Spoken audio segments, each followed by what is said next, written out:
Sadaqallahul azim wa sadaqa rasulun nabiyul karim wa nahnu ala dzalika minasyahidin. Jamaah salat subuh yang dirahmati dan yang dimuliakan oleh Allah Subhanahu wa taala. Bersabda Nabi Muhammad sallallahu alaihi wasallam, "Man salaka tariqan yaltamisu fihi ilman, sahalallahu lahu tariqan ilal jannah." Siapa yang berjalan tujuan dia untuk cari ilmu, maka dimudahkan bagi dia jalan menuju surga. Jadi kalau kita dari rumah niat kita, biasanya subuh nih ada kuliah subuh, bulan puasa itu niat kita mudah-mudahan dapat ilmu. Kalau saya dari rumah niat untuk nyampaikan ilmu. Kalau kita yang nyampaikan ilmu nih Pak, tidak perlu didoakan sama orang lagi, karena penghuni langit sama sampai ikan di laut pun beristighfar untuk kita. Kalau orang yang nyampaikan ilmu. Tapi kewajiban orang yang cari ilmu untuk mendoakan orang yang nyampaikan ilmu supaya ilmu yang didapat kayaknya itu berkah. Tapi kalau dia tidak doakan tak masalah, karena penghuni langit bahkan ikan pun mendoakan istighfar untuk orang yang menyampaikan ilmu, asalkan ikhlas. Kita dari rumah niat untuk cari ilmu, hadis tadi itu kalau kita dimudahkan hati kita untuk cari ilmu, mudah ya nampaknya, suka cari ilmu, tanda-tanda bahwa kita itu memang dimudahkan untuk masuk surga. Kalau ada orang dengar ada kajian nyantuk lari langsung, naudzubillah min dzalik. Saya biasa ngomong, kalau kita tidak senang baca Quran, bisa jadi bukan kita yang tak senang baca Quran, tapi bisa jadi Quran itu tak senang kita baca. Kalau ada orang senang sholat sunat, senang melakukan kebaikan, senang nampaknya mudah, tanda-tanda bahwa orang itu dimudahkan. Suatu kali saya baca dalam sebuah buku itu, nama bukunya yang dikarang oleh Kiai Haji Sirajuddin Abbas. Bukunya itu 40 masalah agama. Saya pernah lihat di toko buku Maju. Dulu harganya itu 34.000. Di situ ada bab tentang takdir, qada dan qadar. Di situ ada hadis Nabi. Suatu kali Nabi itu sedang coret-coret di tanah lah, dulu kan tidak segitu gini pakai laptop, coret-coret gitu. Kata Nabi, "Mam minkum faqad urifa manziluhu."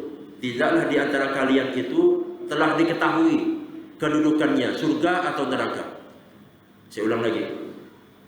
Tidaklah di antara kalian itu, kata Nabi, telah diketahui kedudukan dia itu di surga atau neraka. Nah, kalau kita baca hadis Arba'in Nawawi, hadis 40, tapi isi kitabnya 42 hadis, kata Imam Nawawi, 2 itu bonus. Nah, jadi isi nama bukunya Arba'in Nawawi, 40 hadis yang dikarang oleh Imam Nawawi. Tapi kalau kita hitung jumlah hadis itu 42. Nah, dalam hadis tentang qada dan qadar itu hadis yang nomor 2. Kata Nabi, kita itu awal penciptaannya masih berbentuk sperma selama 40 hari. Masuk 41 hari sampai 40 hari berikutnya menjadi segumpal darah. Masuk hari yang ke-81 sampai 40 hari berikutnya, berarti 3 kali 40 berapa Pak? 120. Sama dengan kalau bulan, 3 bulan. Nah, setelah 3 kali 40, datang malaikat. Datang malaikat, niupkan roh. Jadi kalau ada bayi yang umurnya kurang lebih 120 hari dalam perut ibunya itu, berarti dah bergerak-gerak tuh dari tiupkan malaikat. Datang malaikat niupkan rohnya, mencatat 4 kalimat. Jadi kita itu ketika umur 3 kali 40 hari tadi itu 120 hari, itu sudah ketahuan kedudukan kita itu. Rezekinya dicatatkan, ajalnya, kemudian amalnya. Surga atau neraka. Kita dalam perut emak kita itu udah ketahuan Lalu kata sahabat ketika Nabi bilang begitu setelah ketahuan kita itu kedudukannya di mana, lalu kata sahabat, ya Rasulullah, kalau udah ketahuan kita itu neraka atau surga, untuk apa kita beramal? Kan gitu kan? Lalu kata Nabi, la i'malu fakullu muyassarun lima khuliqa lahu. Beramallah, karena dengan beramal itu dia akan dimudahkan untuk kemana arahnya. Jadi kalau kita lihat ada kawan-kawan kita Pak, nampaknya mudah ke masjid. Hujan-hujan tetap dia ke masjid. Tidak pernah disuruh baca doa, tak pernah suruh jadi imam, tapi mudah yang melakukan kebaikan. Insya Allah tanda-tanda. Ya, mudah-mudahan kita memang dimudahkan oleh Allah. Yang penting itu istiqamah, Pak. Nanti insya Allah yang keduanya saya akan nyampaikan sholat sunat, yang sederhana aja. Sebab saya perhatikan zaman fitnah sekarang nih Pak, saya perhatikan zaman fitnah sekarang nih, orang banyak gandung dengan HP. Habis sore sembahyang maghrib langsung buka HP. Mau wudhu masih mandang HP. Betul nggak Bu? Fitnah HP itu, kok saya mandangnya fitnah. Karena kenapa dinamakan fitnah? Kita baca surah Al-Quran, surah Al-Anfal. Wa'lamu annama amwalukum wa auladukum fitnah. Ketahuilah bahwa hartamu dan anakmu fitnah, cobaan. HP itu kan harta. Kalau dia tak pandai kendalikan hartanya, menjadi balak dia. Kita perhatikan, udah mau wudhu Bang, pandang HP ini. Sampai dapat tempat wudhu, baru matikan. Setelah wudhu masih lagi. Habis sembahyang buka lagi. Habis sembahyang maghrib, padahal waktu maghrib itu Pak, ada 4 waktu yang jangan disia-siakan. Kalau umur kita udah 60 tahun Pak, ada 4 waktu itu bisa ngejar amal kita yang banyak ketinggalan. Kalau umur kita udah tua, ada amal yang bisa ngejar. Sekarang saya nanya ibu-ibu sekalian, siapa yang udah banyak amalnya? Siapa yang merasa sedikit amalnya? Tunjuk tangan. Masa sedikit amal? Saya. Siapa yang banyak amalnya? Tidak berani. Siapa yang banyak pahalanya? Tidak ada. Siapa yang banyak dosanya? Saya. Udah tahu sedikit amal, udah tahu banyak dosa, santai gak santai? Cepatlah. Kita ini umur kita, kalau ada orang dah umur 70 tahun dah mantap dah tuh. Saya kadang-kadang kita harus prihatin Pak. Kita jangan mau kayak orang-orang yang matinya kebanyakan, jangan. Paling-paling sedih itu seminggu ya. Udah lewat seminggu itu udah dilupakan orang. Jangan mau kita gitu. Kita ini mau kayak Imam Ghazali, kayak Imam Bukhari, udah ratusan tahun masih disebut orang, masih disebutkan orang kitab-kitabnya. Bagaimana? Zamannya orang sekarang tidak meleceh-lecehkan. Bapak kalau baca Pak, banyak baca. Saya ini maaf bilang, saya kalau kadang-kadang sampai uap masih baca. Dalam laptop saya ini udah banyak kitab-kitab. Sampai saya beli kemarin hampir 1 juta saya beli kitab-kitab itu. Minta kirimkan dari Solo. Itu kalau kita baca ulama-ulama hadis itu Pak, luar biasa. Saya merasa diri saya ini seujung kukunya tidak apa. Mereka umur 7 tahun sudah hafal Quran, hafal ribuan. Maka kalau ada orang bergelar Al-Hafidh, orang kalau udah bergelar Al-Hafidh itu Pak, itu hafal hadis 300.000 hadis. Paling sedikit. Kalau hafal 200.000 hadis tidak masuk gelar Al-Hafidh. Kalau Habib Umar bin Muhammad bin Salim bin Hafidh, itu nama datuknya. Ya, yang ada foto Habib Umar yang dari Hadramaut, itu nama datuknya. Tapi alim juga. Tidak ada muridnya yang di Indonesia yang tidak jadi orang. Pasti jadi orang. Saking ikhlasnya beliau. Bukan maksudnya tidak jadi orang Pak. Maksudnya jadi orang yang berguna lah murid-muridnya. Tidaklah jadi kambing, bukan. Itu saking alimnya. Jadi kalau sampai ulama-ulama dulu Pak, kenapa sampai sekarang masih disebut namanya ikhlas? Karangan-karangan dia itu. Nah, jadi kita jangan mau jadi orang kebanyakan. Seminggu ya kita mati itu sudah dilupakan orang. Kita jangan mau. Kita kalau dapat harus jadi orang baik, jadi orang soleh. Meninggal kita, biarpun kita tidak disuruh orang baca doa, biar kita tidak jadi imam. Tapi setelah kita meninggal tu, orang tu merasa kehilangan kita. Kalau seandainya jemaah kita di masjid ni Pak, ketahuan posisi kita duduk tu, kita solat tu, situ tempat kita tidak ada tu, apa kata jemaah? Sinilah tempat dia solat dulu. Kita mau kayak itu disebutkan orang, di Al-Fatihahkan orang, artinya mengalir amal kita. Nah, kita usahalah supaya kita menjadi orang-orang yang ketika kita mati, ketika kita lahir, orang tertawa bahagia. Senang, bapak senang, ibu senang, datuk senang, nenek senang di saat kita dilahirkan. Tapi di saat kita mati, orang semuanya menangis. Waladatka ummuka, saat kau dilahirkan, orang-orang tertawa bahagia. Wan nasu yadhaku surura. Fajhat li nafsika an takuna idza bakau fi yaumi mautika, dan berusahalah di saat kau mati orang-orang merasa kehilangan, menangis. Jadi kalau saya terbalik, di saat kita lahir kita nangis, orang tertawa.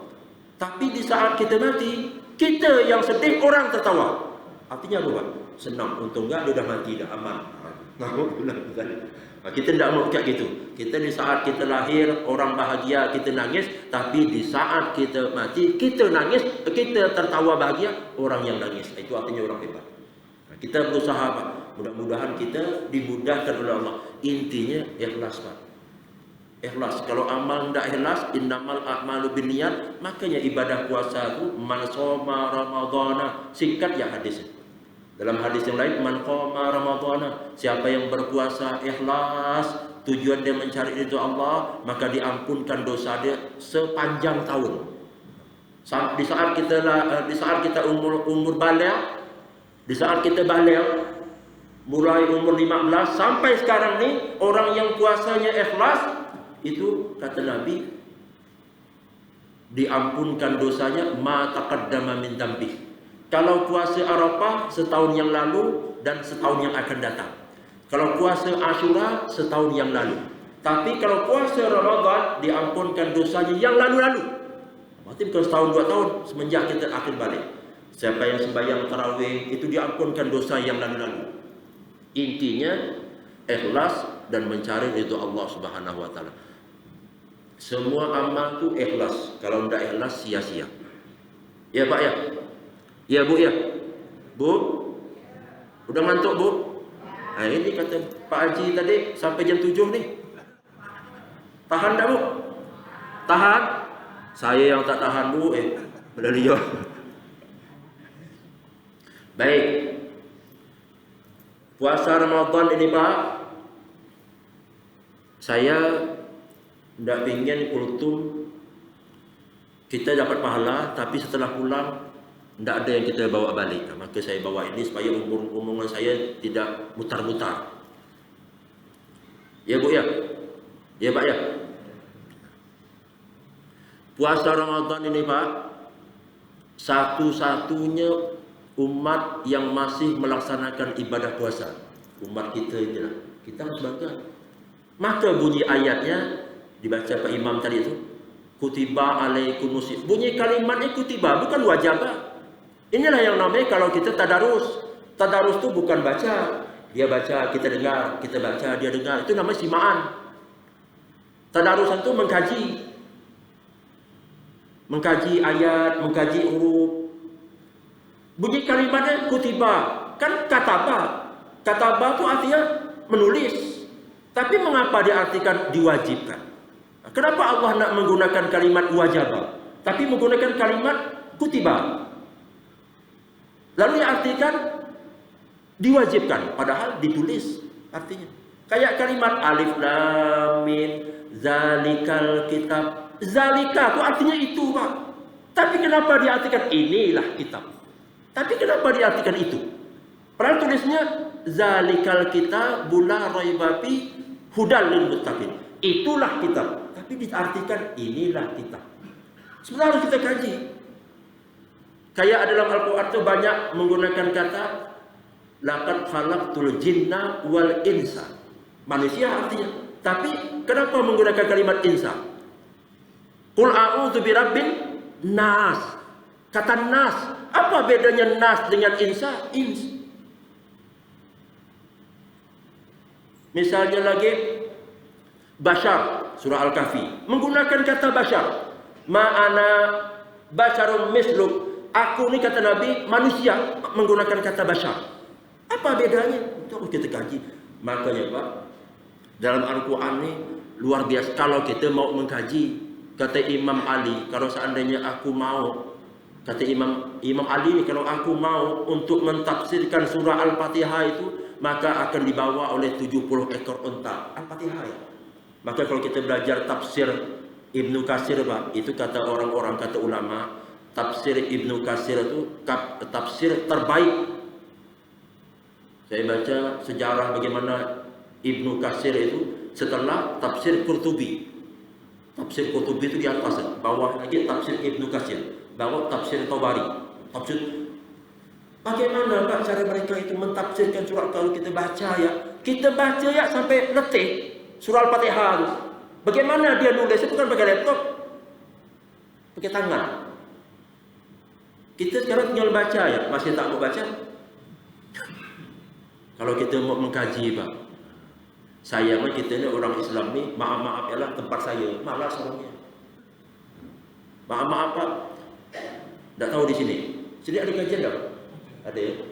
Kalau mau kajian tu saran saya Pak, kalau dapat tu bawa buku, nyata. Kalau kita hanya dengar ya Pak ya, berapa sih kita mampu ingat omongan guru tu? Ya tadi saya omongan, ingat tak? Mana ingat kita? Maka harus nyata. Pahala dapat kita, tapi ilmu belum tentu. Kecuali orang-orang yang memang orang cerdas, Pak ya, orang yang memang Allah ilhamkan, Allah berikan ilmu, ada orang kayak gitu. Memang orang-orang soleh yang tanpa belajar pun dapat ilmu. Seperti siapa Pak? Nabi Muhammad. Maka bergelar al-ummi, tanpa belajar tapi ilmu dapat. Memang diilhamkan. Kalau kita harus belajar, harus menghafal kita. Imam Syafi'i ya, kalau dari rumah ke masjid itu kupingnya harus ditutup. Imam Syafi'i itu. Kalau tidak ditutup, itu yang didengar omongan orang dari dia jalan itu akan terhafal. Kecerdasan Imam. Kalau kita kan enggak, budak gitu. Jauh.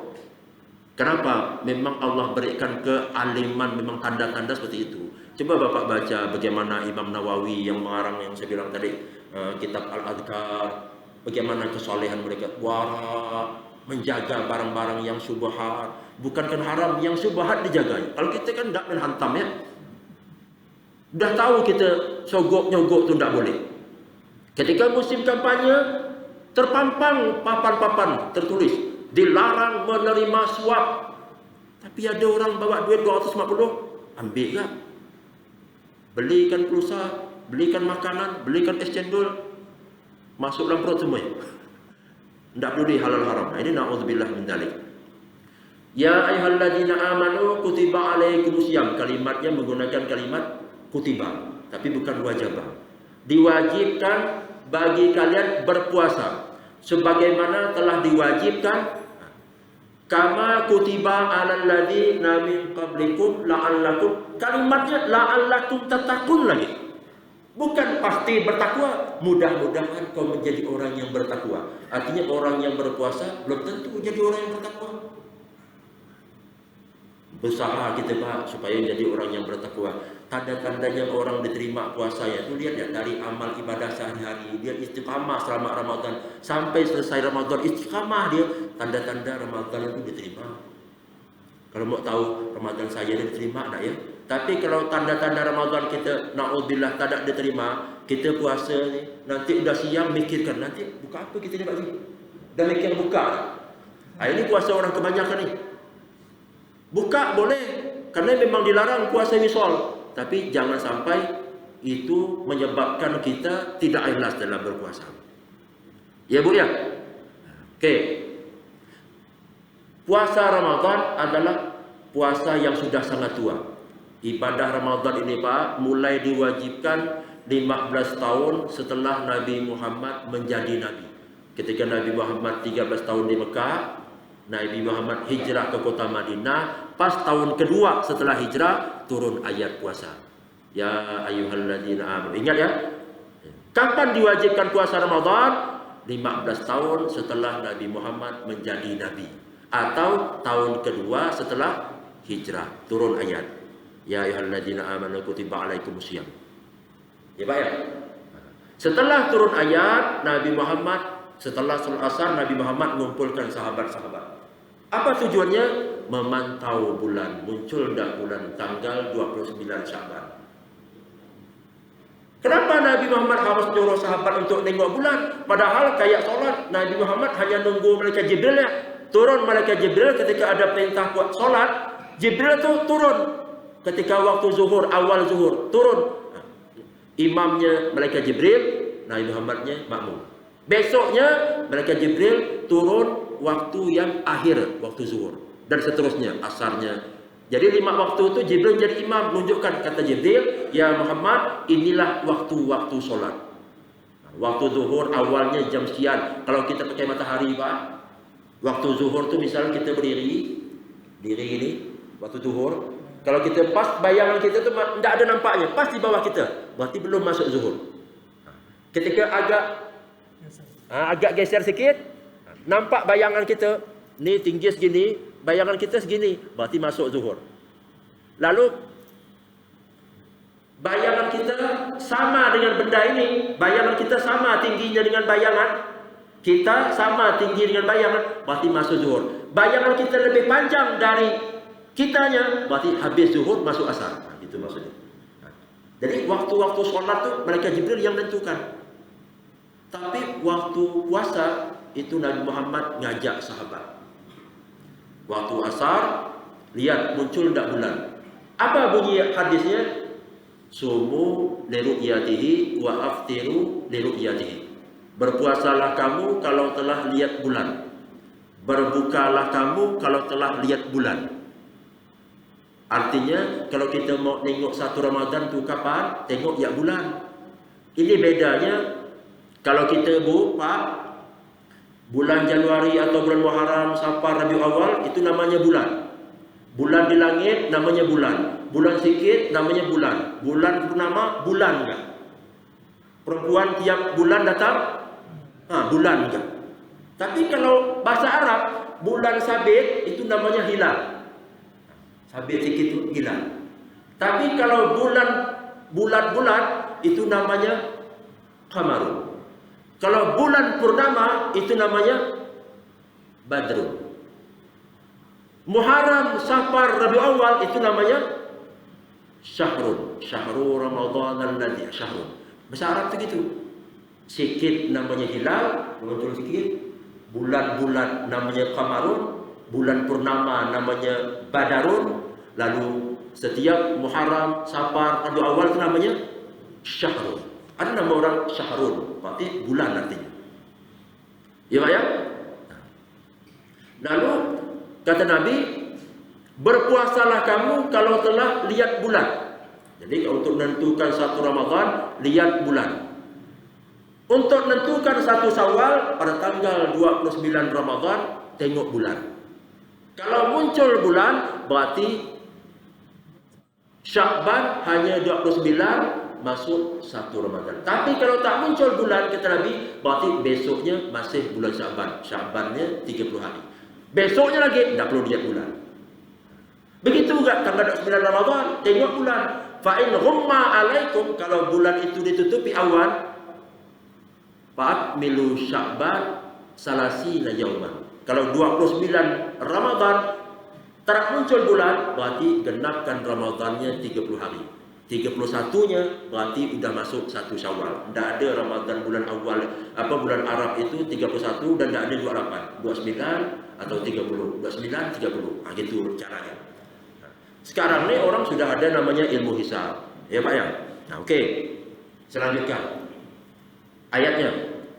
Setelah kita tahu bahwa Ramadan ini, puasa Ramadan ini telah lama usianya, kurang lebih sudah 14 abad, umat yang masih puasa itu hanya umat Islam.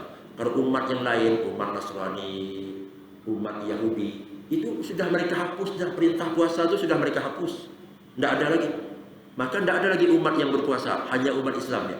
Sebenarnya orang-orang di luar sana itu dengki dengan Islam, Pak. Mana umat Islam itu berpuasa, lalu kalau kita sholat Idul Fitri itu kita sholat di lapangan, lalu tanggal 10 bulan Dzulhijjah kita potong kurban, itu syiar.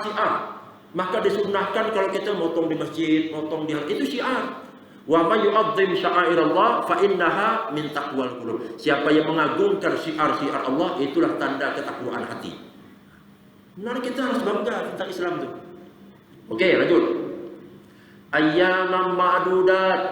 Puasa itu kata Allah beberapa hari yang ditentukan. Artinya kalau orang salah mengerti, berarti puasa itu hanya beberapa hari ya. 3 hari pertama, 3 hari pertengahan, 3 hari terakhir.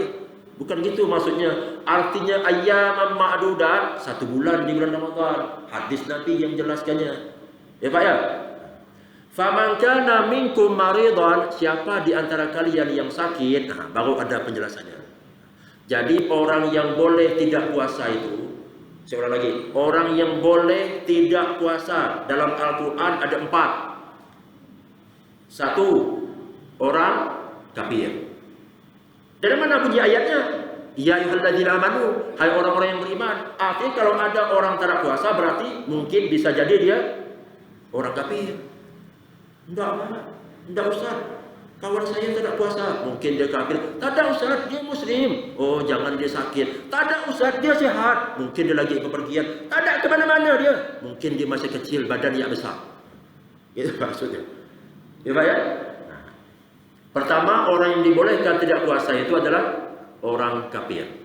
Dan maka boleh buka warung-warung makanan. Kemudian misalnya lagi mereka yang melayan itu sekitar jam-jam siang setelah zuhur, dan tempatnya harus tertutup. Jangan orang Islam yang makan, salah. Kemudian faman kana minkum maridan, orang sakit, au ala safarin, atau dia lagi bepergian. Jadi orang yang dalam Al-Quran yang boleh tidak puasa itu orang kafir, orang sakit, kemudian orang yang dalam bepergian. Kemudian wa 'alal ladzina yutiqunahu, dan orang yang tidak mampu untuk melaksanakan puasa. Dalam Al-Qur'an itu ada 4 orang yang boleh tidak puasa. Ya Pak ya? Ya Bu ya?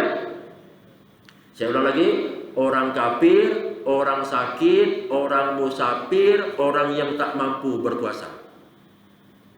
6-nya lagi hadis Nabi. Hadis Nabi yang jelaskan kalau orang yang tidak berpuasa itu dibolehkan untuk makan dan minum. 6-nya itu wanita haid atau nifas. Berapa? 6. Hamil dan menyusui. Berapa? 8. Anak kecil. 9. Orang gila. 10. Siapa yang hafal? Siapa yang hafal? Saya ulang lagi. Kalau sekali sebut hafal berarti cerdas. Kalau 2 kali berarti kurang cerdas. Kalau 3 kali berarti bebal. Ulangi. Orang yang boleh tidak puasa itu orang kafir.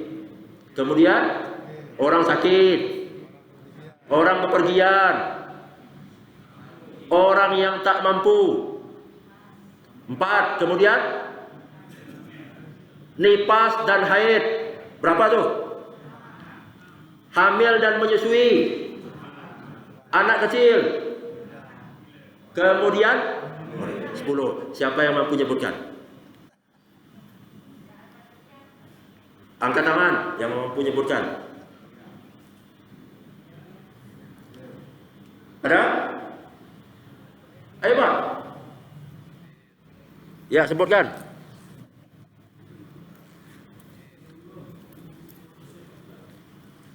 Yang bisa menyebutkan saya beri tasbih saya ini. Tasbih digital. Sebutkan dari 1 sampai 10. Ayo Pak. Ayo Bu. Ya, silakan sebut deh. Satu, orang sakit, perjalanan. Iya, orang yang tak mampu. Haid dan nifas, hamil dan menyusui. Satu lagi, anak kecil. Iya, ambil deh. Silakan. Apa ya? Gimana ya? Mudah-mudahan jadi amal.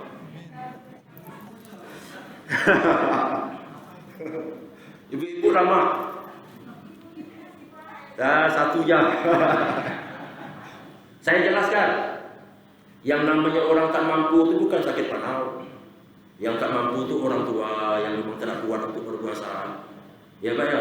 Atau orang yang sakitnya kata dokter memang tak mungkin sembuh. Orang yang kayak gini nih, wa 'alal ladzina yutiqunahu fidyatun. Orang yang tak mampu berpuasa, fidyatun, beri makan ta'amu miskin, beri makan orang miskin. Berapa kadarnya? Apakah sebakul? Apakah 2 panci? Kadarnya kata penjelasan hadis Nabi, kadarnya kalau kita 1 hari tak puasa itu beri makan kurang lebih, ada yang mengatakan 6 on, ada yang mengatakan 7 on setengah. Jadi kalau seandainya 6 on kalikan 30 hari berarti kurang lebih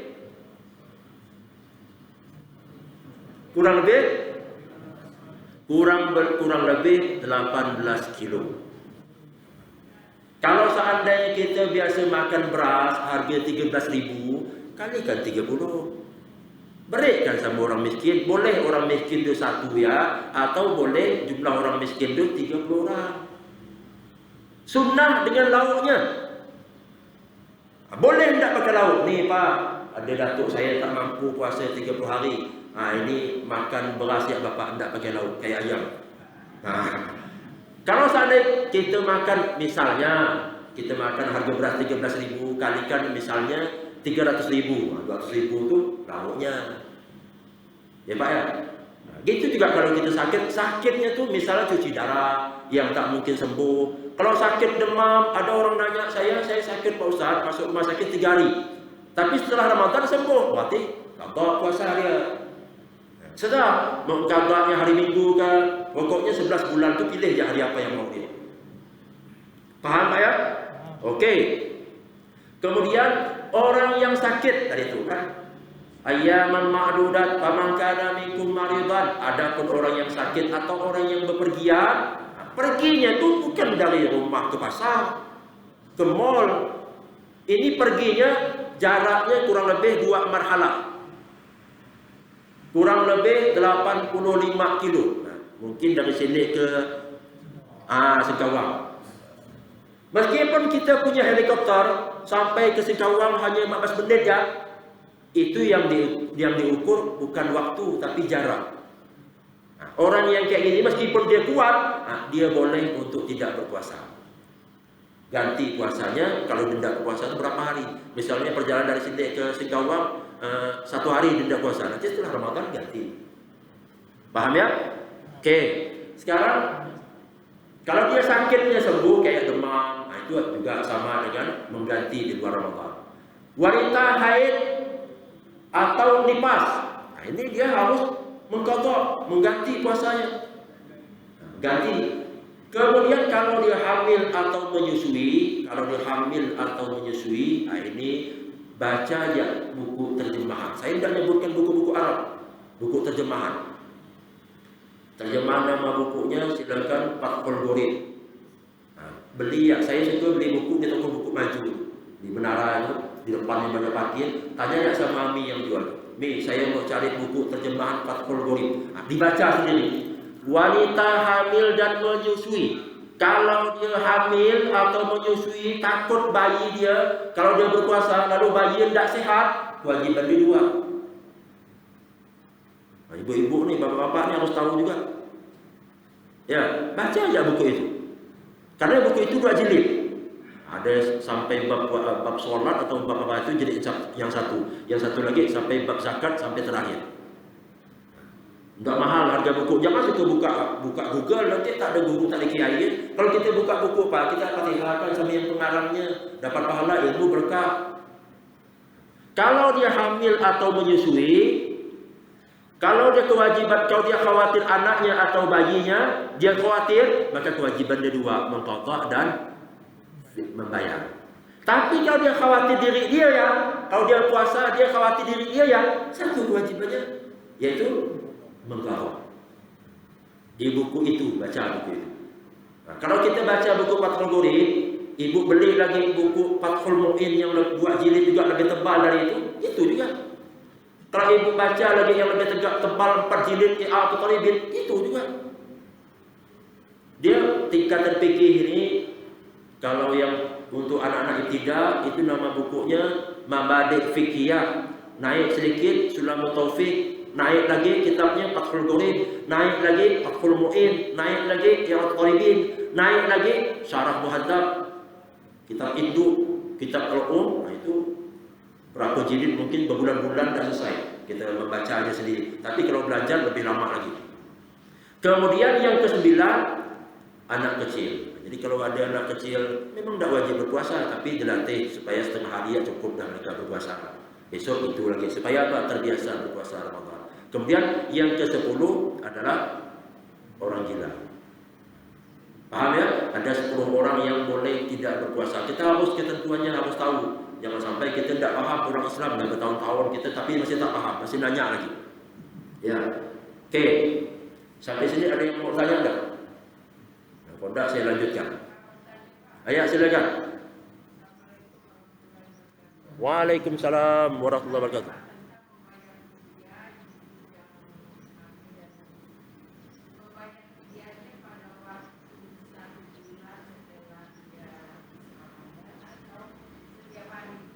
Itu terserah. Tapi biasanya kalau setiap hari itu letih gitu. Tapi yang lebih mudah itu akhir Ramadan ya. Akhir Ramadan baru kita berikan sama orang yang miskin di kampung kita. Terserah mau 30 orang ke atau 1 orang 30 kali makan. Saya ingatkan sunnah dengan lauknya, Bu ya. Ya kalau seandainya kita makan satu hari 15.000, 5.000-nya kalau di Melda itu kalau kita lauk ikan itu kurang lebih 30.000.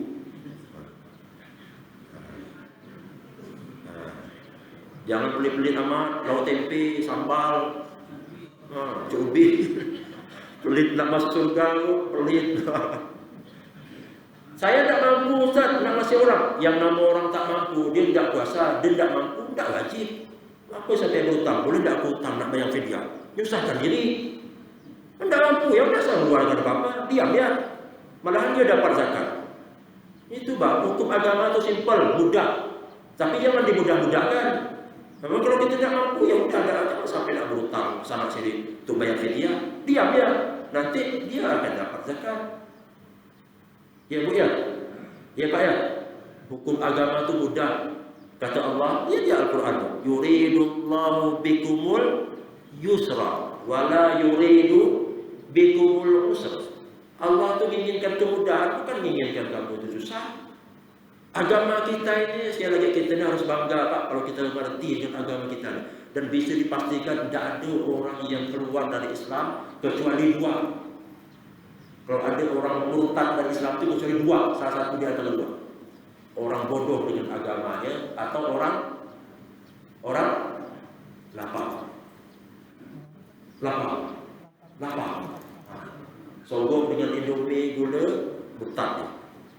Maka kata Nabi, kadal faqru ayyakuna kufran. Hampir saja orang fakir itu menjadi kafir. Nabi dah bilang, hati-hati. Bapak kalau buka YouTube, coba dengar ceramahnya Haji Insan Mogo Gita. Dan meninggal orang. Beliau itu sering ceramah ke daerah-daerah, bukan ceramah di kota-kota nih, ceramah ke kampung-kampung. Dia bilang jumlah umat Islam di Indonesia ini itu kalau menurut sensus 87%, tapi saya tak percaya. Jumlah umat Islam di Indonesia sekarang ini tinggal 73,6%. Karena dia dah ke kampung-kampung. ke kampung-kampung pelosok-pelosok. Dia Pontianak, paling dia ke kampung-kampung dia, membina mualaf-mualaf. Kita kok di Indonesia, di Pontianak, di kota-kota, membanggakan kita ramai. Coba ke kampung-kampung, coba Bapak pergi kamu. Daerah-daerah sana, coba lihat. Azan dilarang. Tak boleh pakai speaker. Kenapa? Islam minoritas. Tapi beliau dah meninggal. Maka kalau buka YouTube tuh boleh cari yang bermanfaat. Lihat kajian Ustaz Somad, lihat kajian Ustaz Ali Hidayat, lihat kajian itu Haji Insan Mogoginta tadi itu. Jumlah umat Islam sekarang, walau waktu pra kemerdekaan tahun 90, jumlah umat Islam di Indonesia ini jumlahnya itu hampir 100%. Jumlah umat Islam waktu kemerdekaan tahun 45. Pasca reformasi itu jumlah umat Islam turun kurang lebih 87%. Turun dah. Memang tidak terasa, memang hanya 2%, tapi kalau kita hitung kurang lebih hampir 10 juta yang murtad. Nah, lalu kata Ustaz Insan itu jumlah umat Islam itu tadi 72% ya. Berarti saya bukan nakut-nakutkan Pak, saya bukan nak provokasi. Takut dah saya dengar nih kalau jumlah kita dah 50-50, dah banyak kejadian. Bapak sering-sering ya lah dengar ya ceramah itu, nanti dianggap saya tidak benar. Maka saya bilang, dengar ceramah itu kalau tidak percaya dengan saya. Nah, gitu. Oke, tidak ada yang lain? Oke.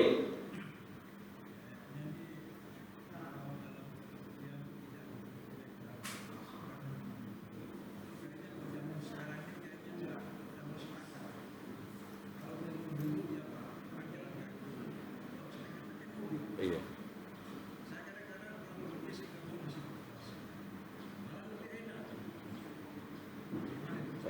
Disitulah hadiahnya agama, hadiahnya Allah berikan. Meskipun saya mampu puasa, tapi agama kita membolehkan. Kalau kita rasa tak masuk akal, berarti Al-Quran harus kita ubah. Al-Quran agama kita memberikan, dan kita baca setiap tahun. Faman kana minkum maridan aw ala safarin, siapa di antara kalian yang sakit atau dia bepergian, jarak pergian tadi itu berapa kilo? Inilah Al-Qur'an ini sifatnya global, tapi dalam hadis dijelaskan berapa jaraknya. 85 kilo kurang lebih dari sini yang saya bilang tadi ke Singkawang. Kalau sini ke Mempawah baru 67 kilo belum sampai. Ya Pak ya, situlah agama beri kemudahan. Kalau kita baca di dalam kitab Tarhib wa Targhib, nah itu katanya hadis itu menyatakan bahwa hadiah dari Allah Subhanahu wa taala. Meskipun saya mampu, meskipun saya kuat, tapi agama membolehkan kita untuk tidak puasa. Tapi kalau sudah tidak puasa, jangan lupa di luar Ramadan harus kita ganti. Cuma saya nggak mau karena apa? Nanti kalau sendirian kita kalau kawan kita tidak puasa, itu bisa tidak kuat. Karena tidak biasa saya. Ya. Yang lain, ya Pak ya? Dah ada yang lain? Oke, saya lanjutkan. Saya lanjutkan sedikit.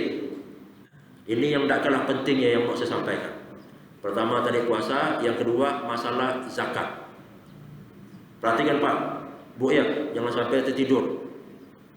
Zakat fitrah. Sebenarnya ada lagi penjelasan yang harus kita ngerti, yang dinamakan standarnya miskin itu berapa? Kan tidak tahu kita, hanya disebut miskinnya. Jarang orang nanya, sama orang nanya, Ustaz, apa niatnya sholat maghrib? Nah, orang nanya niatnya, tapi sebenarnya pertanyaan bukan sampai di situ, harus dilanjutkan pertanyaannya. Apa niat sholat maghrib? Pertanyaannya lanjutkan. Kapan niat itu dibaca? Letak niat itu di mana? Sebenarnya gitu nanya. Oh nanya niat, apa niat puasa? Nah tanya, di mana letaknya niat? Kapan niat puasa itu dibaca? Sebenarnya gitu bertanya. Nah, ini kita harus belajar Pak ya. Oke. Kadar miskin itu standarnya tidak ada. Hadis pun tidak jelaskan. Cuma berdasarkan di kampung kita. Kalau di kota-kota ini mungkin kalau penghasilan orang 1 bulan 2,5 juta itu cukup nggak? Cukup nggak? Nah, berarti kita masuk golongan miskin. Karena kebetulan orang di kota ini, kok saya rasa lah, kalau seandainya 3,5 juta itu pas. bayar listrik, belum air, belum sekolah, belum pulsa, belum nak ke mall. Tak ke mall ke Bu? Iyalah. Okey ya. Standar miskin itu tidak ada, hanya berdasarkan uruf. Tapi kalau di kampung-kampung sana, orang penghasilan 2 juta itu sudah cukup dah. Kenapa? Dia tidak perlu beli beras, cukup beli ikan ya. Okey ya. Kemudian zakat fitrah, diperhatikan ni. Farada Rasul sallallahu alaihi wasallam zakat al-fitri sa'an min tamrin aw sa'an min syair. Nabi Muhammad mewajibkan zakat fitrah itu sebesar 1 sok dari kurma, atau 1 sok dari gandum, atau 1 sok dari zabib, itu kurma kecil yang kering, atau akid. Akid itu susu kambing yang dijemur, dikeringkan. Itu kalau kita manggilnya sini ini mentega atau keju. 1 sok. Tidak ada orang nanya 1 sok itu berapa. 1 sok itu sama dengan 4 mon. 1 sok sama dengan 4 mon. 1 mon itu padanya. Jadi 1 mon berapa? Lanjutkan. 1 mon sama dengan 7 on setengah. Itu saya bilang tadi, ada yang mengatakan 7 on setengah, ada yang mengatakan 4 on. Kalau dia 4 on berarti 4 mon apa? 6 on, 6 on, 6 on, 6 on berapa? Ya. 2,5 kilo kurang lebih 24. Maka orang zakat fitrah itu 2,5 kilo. Ada yang mengatakan gitu. Tapi saya lebih condong kepada 7 on setengah. 7 on setengah, 7 on setengah, 7 on setengah, 7 on setengah sama dengan 3 kilo. Madhab Hanafi, madhab Syafi'i, madhab Maliki, madhab Hambali itu harus makanan pokok. Makanan pokok kita apa? Beras. Saya ulang lagi nih, harus sampai ke pikiran kita. Madhab Maliki, Syafi'i, Hambali itu harus makanan pokok. Sini madhabnya apa? Syafi'i, berarti harus makanan pokok. Lalu dia bayar pakai duit. Ikut siapa dia? Ikut Hanafi berarti. Madhab Maliki, Syafi'i, Hambali itu makanan pokok. Kalau dia pakai duit berarti ikut sah tak? Sah. Kenapa? Oh, ikut. Cuma ngaku-ngaku ya Syafi'i, sebenarnya tak sadar Hanafi dia. Makanya saya bilang baca buku Pak. Baca buku, jangan dengar ceramah-ceramah ya. Sikit penonton. Tapi kalau kita baca buku, saya pernah nanya toko maju tu, saya tanya, "Mi berapa buku 4 madhab tu?" 1 juta lebih. Boleh tak beli suti-suti? Tak boleh kata. Saya dah beli itu. Buku. Kalau kita tahu tentang buku fikih 4 madhab itu, lalu kita tahu bacaan bismillah. Oh, bismillah menurut Hanafi begini, tak usah dibaca. Menurut Maliki begini, menurut Syafi'i bismillah itu. Lalu Al-Fatihah itu dijelaskan semua sampai makanya berapa jilid itu. Harganya sampai 1 juta lebih. Maka orang satu masjid macam di Mujahidin. Tanya ayat Mujahidin itu. Madhabnya apa nih? Syafi'i, tapi ketika sholat baca bismillahnya sir. Tanya, saya tidak pernah jamaah tu kalau dia habis solat dia tanya, Pak Imam, kenapa tadi Pak Imam baca bismillahnya sir? Tak pernah jamaah nanya. Coba tanya, kenapa baca bismillahnya sir?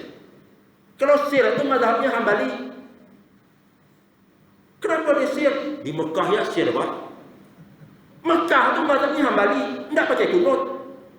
Ciri-ciri mazhab Syafi'i itu, Pak, kalau kita datang ke Malaysia, kunut berarti Syafi'i itu. Ya harus jelas. Mazhab Syafi'i itu Pak, mazhab Syafi'i 1 huruf ya kalau salah dia baca Al-Fatihah, tidak sah solatnya. Sekarang tidak baca bismillah. Mazhab Syafi'i, bismillah itu bagian daripada surah Al-Fatihah. Tidak baca bismillah berarti tidak sah.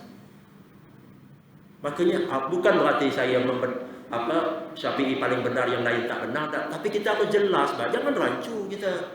Supaya kita konsekuen dengan paham kita.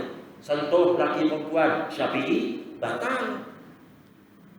Kalau madhabnya Hambali, itu sentuh laki perempuan tak batal.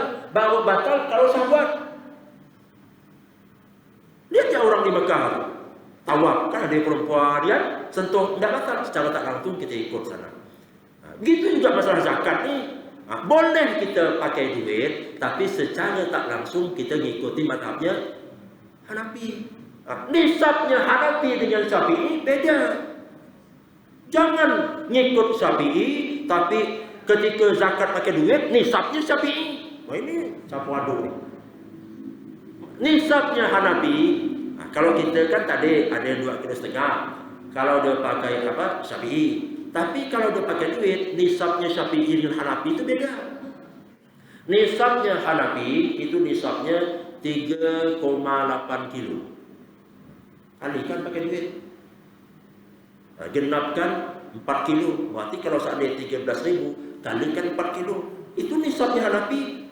Satu soknya beda. Mana dalilnya? Itu tadi. Ini kalau saya sebutkan dalilnya, saya sebutkan dalilnya masalah farada Rasul sallallahu alaihi wasallam zakat al-fitri sa'an min tamrin sa'an min sya'ir sa'an min zabib sa'an min apa, itu banyak dalilnya. Maka saya buka nih. Kalau kita punya maktabah Syamilah itu Pak, tinggal kita tulis ya farada Rasul zakat itu terus dari kitab-kitab yang sebutkan. Tidak mungkin dah saya bacakan nanti sampai jam 7. Okey, Bapak ni.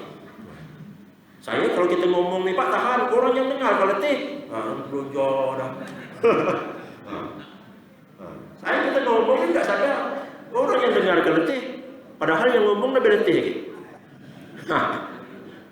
Sekali lagi kita harus jelas Pak. Boleh kita zakat fitrah pakai duit, sah hukumnya. Kayak kita belanja di mall lah. Belanja di mall bu. Itu madhabnya Syafi'i Pak. Pakai ijab kabul. Saya beli ya Pak barangnya, ya saya jual. Sunnah tu. Kita tidak pakai ambil barang bawa ke kasir. Itu secara tak langsung kita ikut madhabnya Hambali. Tapi kalau dah membudaya dah, dah biasa dah ambil barang tengok dah ada harga. Di kasir berapa? Mahal, balik lagi semula. Ini kita ni tak jelas. Kemudian kayak kita ijab kabul. Waktu zakat fitrah ya. Apa hukumnya Pak? Ini apa jelas ni. Ijab kabul zakat fitrah tu. Apa hukumnya? Apa? Sunnah hukumnya. Minta lagi. Arti kalau nama sunnah dikerjakan, tidak dikerjakan, tidak berdosa. Dari rumah tu kita aku niat nak bayar zakat. Dari rumah dah pakai niat. Sampai sini pagi ni saya dekat fitrah saya dah langsung balik ya. Kau apa dah ijab kabul? Tak boleh tu. Tak boleh pula. Ya kata pagi dia sunnah. Artinya tu kalau kita pakai doa, apa dalilnya doa tu? Ini orang Islam ni tak mau belajar. Bukan di sini, tempat saya sana. Mana dalilnya pakai doa tu? Orang zakat fitrah kita doakan. Mana dalilnya? Khudh min amwalihim shadaqatan tutahhiruhum wa tuzakkihim biha wa shalli alaihim, doakan mereka. Inna sholataka sakanun lahum. Doakan. Ajarakallahu fima a'taita wa barakallahu fima abqaita. Di Indonesia pun boleh. Semoga rezeki yang Bapak berikan dapat berkah dari Allah. Mudah-mudahan Bapak dilapangkan urusan Bapak. Mudah-mudahan dilancarkan. Bapak selamat dunia akhirat. Amin. Sudahlah orang. Itulah sunnah doakan. Itu nama ijab kabul dan mendoakan orang tu sunnah hukumnya. Tidak pakai doa pun tak apa. Ya Pak ya? Oke, terakhir. Saya pandang mata kamera-kamera ni. Saya ni faham Pak. Kalau kita ceramah, kita pandang orang dah belonjol, arti letih dah orang ni. Tapi karena kita pandang, karena kita fikir yang kita ngomong ni penting, terpaksalah kita lanjutkan. Tapi kalau seandainya kita tak pandang penting, selesai ni, karena ada orang dah tidur-tidur, dah belakang, waktu-waktu dulu. Ya, terakhir, zakat mal. Dinamakan zakat mal. Kenapa dinamakan? Maka dinamakan mega mall. Zakat mal, kan? Kenapa dinamakan zakat mal? Kenapa dinamakan mega mall? Tak pernah namanya. Apa nama mega mall Pak? Tidak nama mega-mega lain. Kenapa? Zakat mal karena dinamakan zakat mal karena zakat harta. Hati kita tuh condong sama harta, senang sama harta. Surah Al-Adiyat itu kita baca, wa innahu lihubbil khairi lasyadid. Mereka itu sangat cinta dengan harta. Tidak ada orang yang tidak suka dengan harta. Ya, zakat mal, perhatikan. Ini agak berat sedikit nih. Maksudnya, zakat mal itu zakat harta. Kalau kita mau tahu zakat mal itu, setelah saya baca hadisnya dalam Sunan Tirmizi, bahwa hadis 1 tahun, misalnya kita nyimpan uang setahun, itu namanya haul. Manis tapa malan hatta fala zakata alaihi hatta yahula alail haulu inda rabbi. Itu hadis yang menunjukkan menyimpan duit harus setahun dulu baru dikeluarkan zakat malnya. Itu hadisnya dhaif kata Imam Ahmad bin Hanbal. Dhaif hadisnya. Tapi ada hadis-hadis penguatnya, Tapi hadis ini dhaif. Untuk apa? Dasarnya nyimpan duit harus tahun baru dikeluarkan zakat malnya. Berapa kadarnya? 85 gram emas. Gimana cara ngitungnya? Nah, kita harus tahu dulu berapa harga 1 gram emas. Nah, siapa yang tahu? Berapa, Pak? Kalau harga 1 gram emas 400, Pak ya? 400 misalnya. Ini kalau pakai hitungan. Kalau harga 1 gram emas misalnya 400 kata Bapak itu. Nah, kalikan 85. 400.000 kali 85 sama dengan 34 juta. Berarti kalau dia udah nyimpan duit setahun, dikeluarkan, misalnya hari ini adalah 1 Ramadan. Pas 1 Ramadan akan datang, berarti setahun dari nyimpan duit itu. Nah, keluarkan 2,5. Kalau harga emas tadi itu 400 itu Bapak. Kalau kita tanya di pasar ternyata harga emas bukan 400, ternyata 700. Nah, kalikan 700 kalikan 85. 85 itu udah standar kan? Dulu saya tidak 85. Dulu saya standarnya dulu itu sekitar 96 gram emas murni. Tapi sudah ada musyawarah ulama di Damaskus Suriah bahwa diturunkan 85 gram emas. 85 itu udah standar kan? Ingat tak 85? Baru kita tanya di pasar berapa harga segram emas.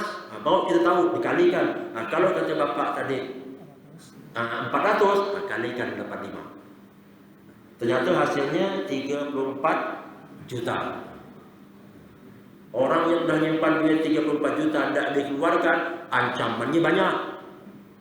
Lihat surah kitab Riyadhus Shalihin. Orang yang tidak keluarkan zakat.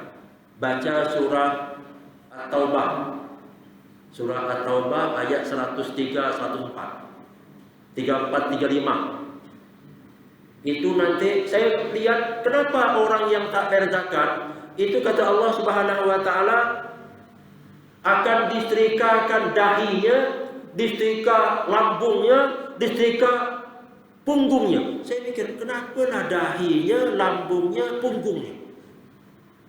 Yauma yu'ma 'alaiha fi nar jahannam fatuqwa biha junubuhum wa junubuhum wa dhuhuruhum hadza ma kanastum li anfusikum fadhuqu ma kuntum taknizun. Maka disetrikakan dahinya, disetrikakan lambungnya, disetrikakan punggung. Loh kenapa dahinya?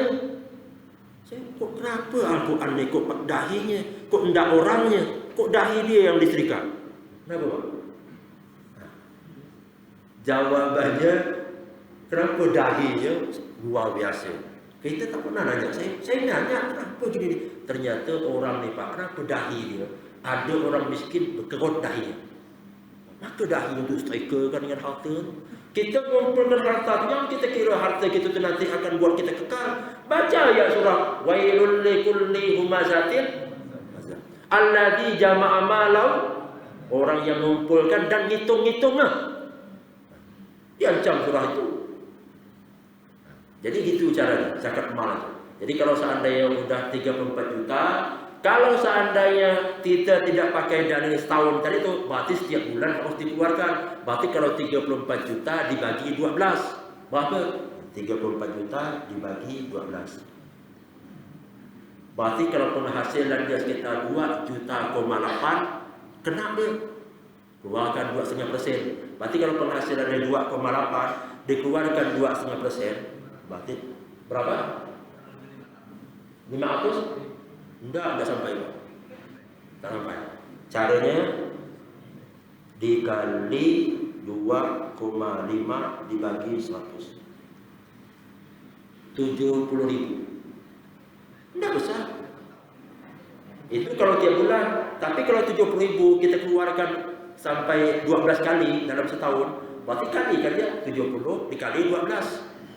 Besar mana? Mikir kita sudah terlalu banyak nih. Sayang, setan bisikan kita jangan dia belikan HP ya. Kena lagi kita. Baru keluarkan tiap bulan. Paham tak Pak? Saya tu soalnya dah mau sudah nih, saya memang dah ambil liut orang nih. Tapi kalau saya ada mengganjal, kan saya ada malam ke-16 nanti ada lagi ya. Boleh tanyakan. Ya Pak ya. Saya dah pandang dah liut-liut orang dah tel orangnya kayak ular. Saya cukupkan sekian. Kalau seandainya ada yang mau tanyakan, silakan. Tapi insya Allah malam ke-16 nanti akan saya lanjutkan. Ya, silakan Bu. Ya.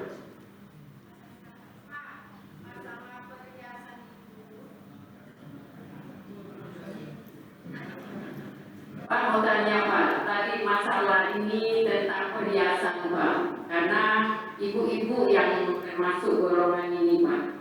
Yang saya tanyakan Pak tadi, Bapak kan menyampaikan bahwa perhiasan berjumlah seberat 85 gram ya Pak ya. Apakah itu perhiasan yang disimpan atau termasuk golongan perhiasan yang dipakai untuk perhiasan sehari-hari Pak? Karena ibu-ibu ini kadang-kadang kan punya perhiasan tapi kemungkinan 85 gram, tapi perhiasan itu dipakai untuk berganti-ganti Pak. Seperti itu. Apakah termasuk golongan perhiasan yang dipakai untuk yang berganti-ganti atau perhiasan yang disimpan Pak? Seperti itu Pak. Oke. Dan Bu, yang dimasukkan di situ adalah emas yang disimpan. Kalau dipakai anting banyak sini, kalung besar, gelang sampai tiap ambil kecap, cincin setiap hari itu yang dipakai enggak? Pakai enggak? Itu pun kalau kita simpan duit kita yang ini maksudnya emas. Tapi kalau kita simpan duit di bank, atau duit disimpan di bank yang sudah yang kita hitung tadi itu setahun, keluarkan zakat malnya. Kalau enggak kita keluarkan duit kita yang kita hitung tadi itu, berarti dia memakan harta orang lain. Itu maksudnya emas, tapi kita dibelakang dengan duit. Tapi kalau dia nyimpan emasnya yang memang sudah sampai 85, enggak dipakai emas itu. Kalau hanya 45 atau 4, enggak sampai lah pokok 85, enggak wajib zakat. Tapi dia ada merasa ingin keluarkan zakat, silakan keluarkan. Tapi dia bukan zakat namanya sedekah namanya. Sampai 85 gram, tapi perhiasan itu tujuannya untuk dipakai. Kalau emas yang dipakai tidak wajib, tidak wajib. Pokoknya sampai 85 gram ya Pak. Walaupun sampai lebih pun tidak apa. Karena yang dipakai itu tidak. Pakai yang undangan ya. Yang masih dipakai itu tidak. Pokoknya yang disimpan, yang untuk simpan. Ya. Tapi kita hati-hati Bu, yang barang-barang kita ini, yang kita kira. Saya tidak bisa lah saya sampaikan semua dalil, sangat banyak surah At-Takasur, surah Al-Ma'un, surah Al-Humazah, surah At-Taubah, banyak dalil ancaman orang yang menyimpan harta. Banyak, kok saya bacakan semuanya panjang, saya kumpulkan sebenarnya. Kita kalau takut rasanya, ini kata Ustaz tadi kalau dipakai tidak kena. Kalau kita rasa takut, baik kita keluarkan. Sebab harta yang kita simpan itu Pak, yang ibu tadi katanya dipakai, tapi kan tidak kemana-mana juga barang, artinya simpan juga namanya kan. Meskipun tak wajib zakat, harta yang kita kumpulkan nanti itu, saya baca Riyadhus Shalihin, nanti dia akan dipanaskan oleh Allah. Yang kita merasa bangga, dan dia akan menyiksa kita, termasuk juga binatang-binatang yang kita simpan. Dan ini misalnya kita punya sapi berapa ekor, ada zakatnya itu. Kalau sapinya 5 ekor tidak wajib, dia ada puluhan ekor yang baru dikeluarkan zakat 1 ekor ya. Nah, itu Pak. Ya Bu ya. Ya, yang lain ada? Sama karena Pak. Kalau yang menghasilkan baru, kalau enggak. Penyimpan tanah enggak, kan enggak ada menghasilkan. Kecuali kalau kita keluarkan zakatnya, baru itu bisa diartikan zakat rikat namanya, zakat rikas. Kayak harta terpendam namanya benar. Dah? Oke? Ya.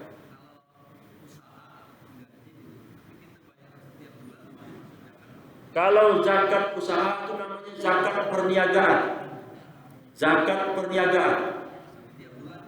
Nah, cara mengeluarkan zakatnya, ini perlu dicatat. Zakat perniagaan itu cara mengeluarkan zakatnya 3 dikurang 5. Apa 3 kurang 5 itu? Modal ditambah untung, tambah piutang, dikurang hutang, dikurang rugi. Berapa modal kita, berapa untung kita tambahkan, baru tambahkan piutang kita, baru kurangkan hutang kita, kurangkan rugi kita. Keluarkan. Itu namanya zakat perniagaan. Jadi yang hendak kita keluarkan punya hak orang miskin. Sama juga harta waris, Pak. Ini kita bak waris pula. Manjangnya cerita kita. Bapak meninggal, istri dapat berapa, anak laki-laki dapat berapa, anak perempuan dapat berapa. Kalau dia anak perempuan dia dapat berapa. Itu perlu kita belajar waris. Nah, kalau ingin tahu lagi, buka surah An-Nisa ayat 11 dan 12 itu ada detail dah. Surah An-Nisa ayat 11 dan 12. Dah? Ayat sudah. Ya. Ini tanya dari Bapak Sito sebenarnya.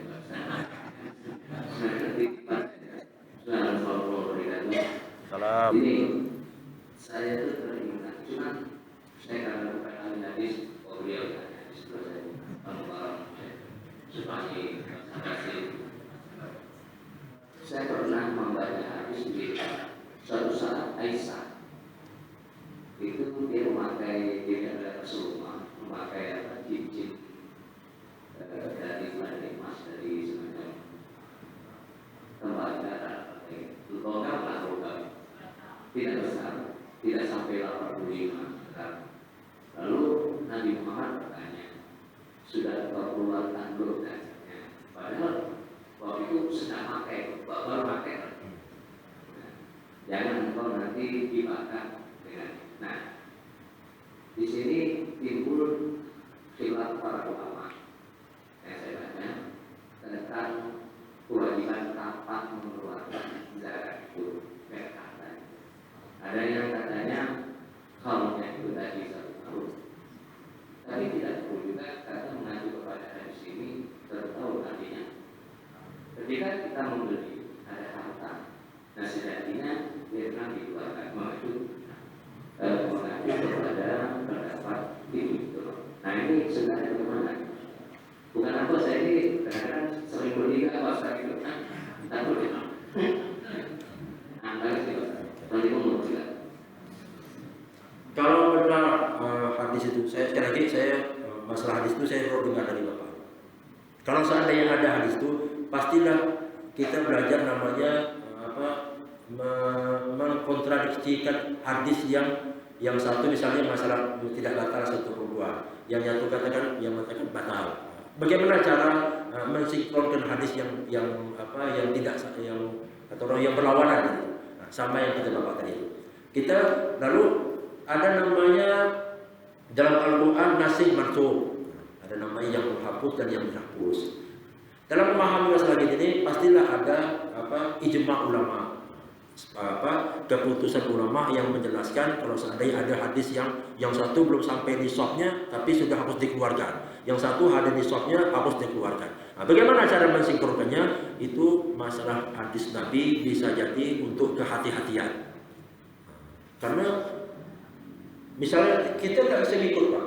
Nabi misalnya ketika sholat, kalau seandainya masih ada berapa dirham uang dari sakunya, itu beliau keluarkan baru tenang hidupnya. Nah, kita mampu tidak kayak gitu kalau kita mau ikut kayak Nabi.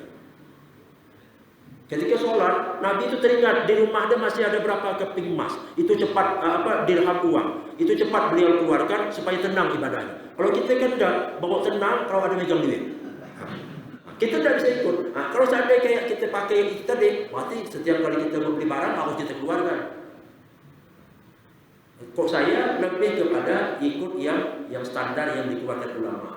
Karena memang ada hadis Nabi tadi yang yang udah sampai sekian baru haul, yang nisab dan haul. Kalau nisab ini ukuran, haul setahun. Nah, kalau yang pakai setahun tadi itu hadisnya doib, tapi setelah saya lihat ada hadis penguat-penguatnya. Jadi boleh kita pakai setahun, boleh kita tidak dikeluarkan setiap bulan. Saya lebih condong yang pakai ini tadi. Tapi kalau bapak mau ikut yang pakai itu tadi, boleh juga. Setiap kita beli, kita keluarkan 2,5 tadi.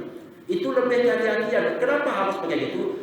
Maka yang ancaman tadi, setiap barang yang kita simpan, lalu kita meninggal, itu barang itu, na'udzubillah min dzalik, dia yang akan untuk kita. Kenapa tidak keluarkan? Kenapa tidak kita belanjakan jalan Allah? Kenapa kita simpan? Ya, nah, yang disimpan inilah nih untuk kalau kita tidak keluarkan zakatnya bisa menyelamatkan kita. Itu untuk kehati-hatian. Baca surah Al-Munafiqun ayat 10. Wa anfiqu mimma razaqnakum min qabli ay ya'tiya ahadakumul maut. Setelah datang kematian, baru orang itu minta dihidupkan. Kenapa? Dia mau bersedekah. Fa asaddaqa wa akum minas solihin. Kita tidak mau kayak gitu. Jangan sampai kita meninggalkan harta yang masih belum kita keluarkan untuk diberikan kepada orang yang berhak. Saya lebih condong kepada yang hadis yang pakai nisab dan pakai hul. Jadi kalau seandainya kita memakai itu pun boleh untuk kehati-hatian untuk keselamatan kita. Nah, gitu caranya. Ada lagi? Dan oke. Subhanakallahumma wa bihamdika asyhadu an la